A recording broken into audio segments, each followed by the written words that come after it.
Hey everybody, it's Sam here. Thank you for watching today. So I'm going to show you how I've made, this is what's known as a flying seagull card. Now I made this one during a Facebook Live, and I did say, when I saw the name of the card, I thought that's really unusual, but I kind of get it. But it's also like a concertina panel or pop-out panel. I do have very similar on the channel already. So I will link kind of similar cards up here.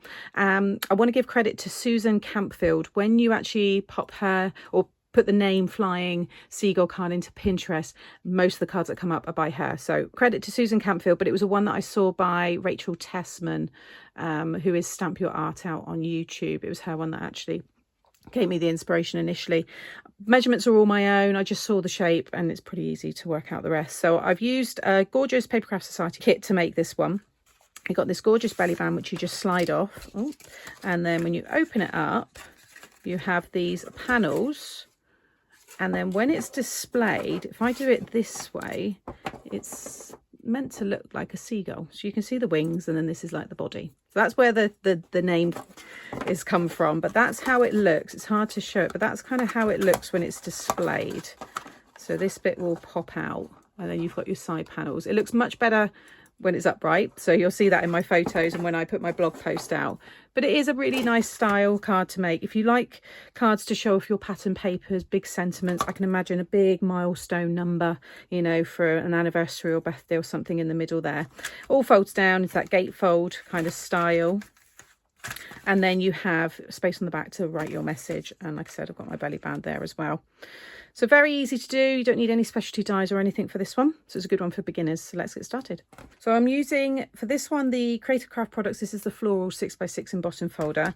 And this is the box 43 from the Papercraft Society. And that's where I've used the beautiful stamp here, which I used to create my paper. So this paper I've made myself. I stamped and stenciled it, added all the colour and the shine there, and you can see that being done in my Facebook Live, and I'll link that below the video. This one here is from the kit number 33 by Lisa Horton. I just thought it worked really well with this. So you want one piece of card that is 8 3/4 by 5 3/4, and along the long side you're going to score at 2 3/4, 5 1/2 and 8 1/4. And then the other piece is 8 1/4 by 5 3/4, and you're going to score at 2 3/4 and 5 1/2. To allow your panel to pop out of the front, you want this piece here, which is 6 by 2 1/2. To be honest, the height can be whatever you want as long as it fits behind the main panel. Along that 6-inch side, you want to score at 1, 2, 4 and 5. And for this one, you want to create a valley fold and then a mountain, and then another mountain, and then finish with a valley fold.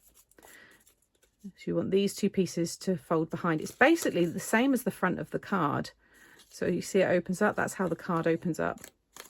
That is going to then attach inside and allow us to have our panel pop out at the front. So now with these pieces here, you've got one that's got the 1/2-inch tab on it, and that's going to stick behind. So you've got one long piece of cardstock. So just take your glue and just run that all down that panel and just lay that one over the top. Okay, so now we've got one long piece. So starting from the left-hand side, you're going to create a mountain fold and then a valley fold. Then the middle one will become a mountain fold. Just be careful with that one because you've got your tab there. Then a valley fold, and then finishing with a mountain fold. Now if I pull that out, that's the shape you want. So you want to make sure that you've got a mountain at both ends, then valley, and then a mountain in the middle. Again, if I put it that way as well, so you've got a better visual. As long as you've got that look, yours folds and looks like mine, then you know you've got your folds in the right orientation. Now, if you want to cover these middle panels with a pattern paper or anything, then you want to do that before you stick this piece in. But I'm going to stick this one in now, and then I'm going to stick the rest of the panels down. So with this one, you just want to add your glue along both sides, like so. And then basically you want this fold here to run through the middle of this piece when it's folded down like so. So I'm just going to Just sit it over. I mean, it doesn't have to be bang in the middle. My topper that's going to go over the top of this is going to cover all of this. But just when you bring it up, can you see you want it to spring up like this?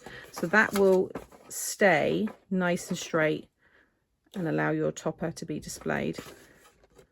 Just you can move it around. If you use your liquid glue, then you've got a bit of wiggle time, but you want to make sure obviously it can go flat, because that's how it's going to go back into your envelope. Need to just redo that fold a bit. I think I've gone a bit crooked.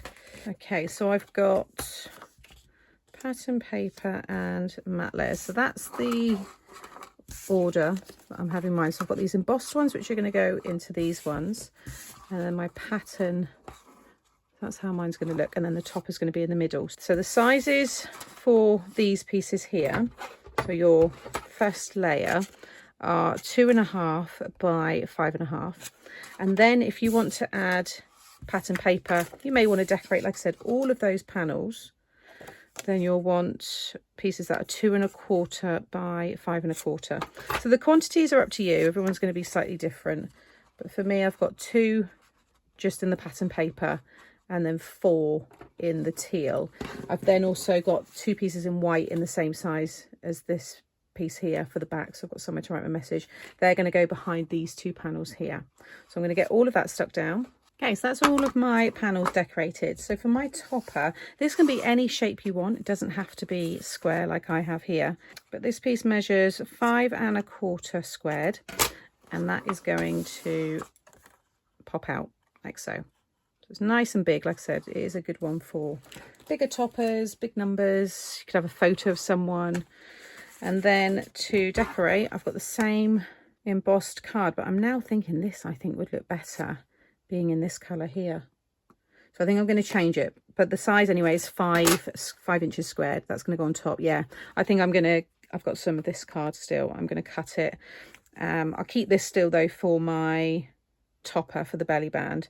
So I'll go through all that, and then I've got my decoration, which I'm going to stick down. So yeah, so all you need to do is add some glue on there and stick that on top. And then that one, and then add your decoration. I wouldn't go 2-dimensional with the decoration because everything needs to fold over this. But I am going to just cut that in another colour, but I'm going to get that all stuck down next.